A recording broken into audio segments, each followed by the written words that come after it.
barusan gempa ya? Gempa ini dari mana ya asalnya? Teman-teman penasaran nggak? Kalau gitu, mari kita bahas bersama-sama yuk.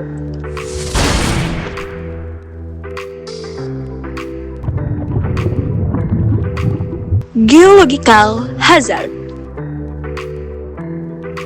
Nah, kita pasti sering kan ngerasain getaran tersebut, tapi kita tidak tahu asal getaran tersebut dari mana. Jadi, getaran tersebut adalah salah satu fenomena dari geological hazard, di mana getaran asli yang bersumber dari dalam bumi, yang kemudian merambat ke permukaan bumi akibat rekahan bumi pecah dan bergeser dengan keras. Nah, dampak yang disebabkan dari geological hazard adalah sebagai berikut.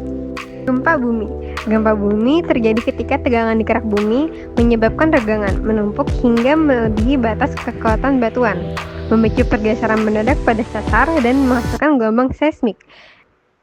Gelombang seismik yang dihasilkan dari gangguan di kerak bumi dapat diukur oleh seismometer untuk menentukan lokasi, waktu, dan kekuatan gempa.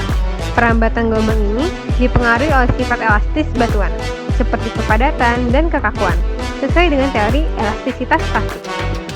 Klasifikasi gempa bumi. Gempa bumi dapat diklasifikasikan menjadi 3. 1. Gempa vulkanik akibat aktivitas gunung berapi. 2. Gempa reruntuhan yang disebabkan oleh runtuhan batuan atau tanah. 3. Gempa tektonik yang disebabkan oleh patahan lempeng. Parameter gempa bumi. 1. Waktu terjadi gempa bumi. Waktu terjadi gempa bumi menunjukkan waktu terlepasnya akumulasi energi dari sumber gempa bumi. 2. Epicenter merupakan titik di permukaan bumi yang merupakan refleksi tegak lurus dari kedalaman sumber gempa bumi atau hipocentrum. Posisi epicentrum dibuat dalam sistem koordinat bola bumi atau sistem koordinat geografis dan dinyatakan dalam derajat lintang dan bujur. 3. Kedalaman sumber gempa bumi yang merupakan jarak yang dihitung tegak lurus dari permukaan bumi. Kedalaman gempa dibagi menjadi 3 zona, yaitu dangkal, menengah, dan dalam. 4. Ada magnitudo gempa. Merupakan kekuatan gempa bumi yang menggambarkan besarnya energi yang terlepas pada saat gempa bumi terjadi dan merupakan hasil pengamatan seismograf. Selanjutnya adalah macam-macam gempa bumi. Gempa besar Landers tahun 1992 di California memicu peningkatan aktivitas seismik di wilayah yang jauh dari episentrumnya. Sebuah fenomena yang kemudian ditemukan juga di lokasi lain seperti Lembah Meksiko dan Rabaul, Papua Nugini. Studi retrospektif ini mendorong analisis ilmiah lebih lanjut oleh para peneliti bahwa gempa besar sering memicu gempa susulan dalam radius 400 hingga 1000 km. Di sekitar epicentrum, gempa susulan disebabkan oleh perubahan medan tegangan statis. Tegangan kegagalan Coulomb menjadi alat penting dalam memprediksi gempa dengan menganalisis perubahan tegangan kegagalan dan membandingkannya dengan laju tegangan jangka panjang. Selanjutnya adalah gempa yang berhubungan dengan gunung berapi. Gempa bumi yang terjadi di daerah vulkanik seringkali berkaitan dengan aktivitas magma dan proses yang terjadi di dalam gunung berapi.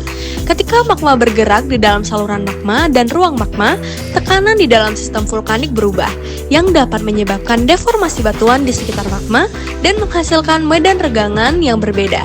Medan regangan ini dapat memicu gempa bumi, yang dikenal sebagai gempa vulkanik.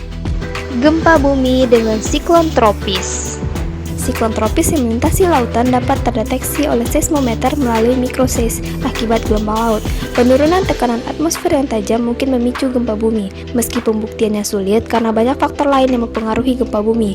Contoh historis meliputi gempa Kanto 1923 di Jepang yang terjadi setelah tipun badai kuat di Kepulauan Virgin pada tahun 1867 diikuti gempa, dan gempa di Jamaika yang sering terkait dengan hujan lebat. Fenomena ini mendukung konsep hidroseismisitas di mana tekanan bawah tanah meningkatkan pelumasan patahan memicu gempa. Gempa bumi yang disebabkan oleh dampak asteroid dan komet. Dampak asteroid dan komet menghasilkan energi kinetik yang sangat besar, hingga 10 kali energi gempa tektonik. Meskipun hanya 1/10.000 dari energi tersebut yang dikonversi menjadi getaran elastis, seperti yang tercatat pada peristiwa Tunguska 1908. Meskipun efisiensi ini kecil, namun berdampak pada asteroid sangat besar, seperti yang terjadi 65 tahun yang lalu, bisa memicu gempa lebih besar daripada yang tercatat dalam sejarah. Erupsi vulkanik. Erupsi vulkanik adalah peristiwa yang berhubungan dengan magma yang keluar menuju permukaan bumi melalui rekahan atau retakan dari dalam kerak bumi. Kejadian erupsi vulkanik ini pernah terjadi di Indonesia loh, yaitu di Gunung Semeru di Jawa Timur pada tanggal 4 April 2022, di mana Gunung Semeru mengeluarkan awan panas dan lava ke kawasan di sekitar Gunung Semeru. Letusan ini tentunya membuat masyarakat dan pemerintah khawatir. Oleh karena itu, pemerintah menaikkan status Gunung Semeru menjadi awas. Nah, kan bencananya udah dijelasin. Lalu, apakah ada langkah untuk meminimalisir risiko yang terjadi akibat bencana ini? Mitigasi bencana gempa bumi mencakup berbagai langkah untuk mengurangi risiko dan dampaknya terhadap manusia, properti, dan lingkungan. Beberapa strategi yang biasa dilakukan yaitu yang pertama, perencanaan tata ruang aman. Bangunan dan infrastruktur harus ditempatkan di area yang aman dan jauh dari patahan aktif. Yang kedua, desain dan konstruksi bangunan tahan gempa. Menggunakan teknologi konstruksi tahan gempa seperti bahan yang fleksibel dan fondasi yang kuat guna mengurangi resiko kerusakan parah pada bangunan. Yang ketiga, asuransi bencana. Menyediakan asuransi untuk menanggung kerugian akibat gempa sebagai bagian dari pengelolaan resiko keuangan. Keempat, edukasi dan pelatihan. Masyarakat perlu diberi edukasi tentang tindakan sebelum, saat, dan setelah gempa, serta mengikuti simulasi evakuasi.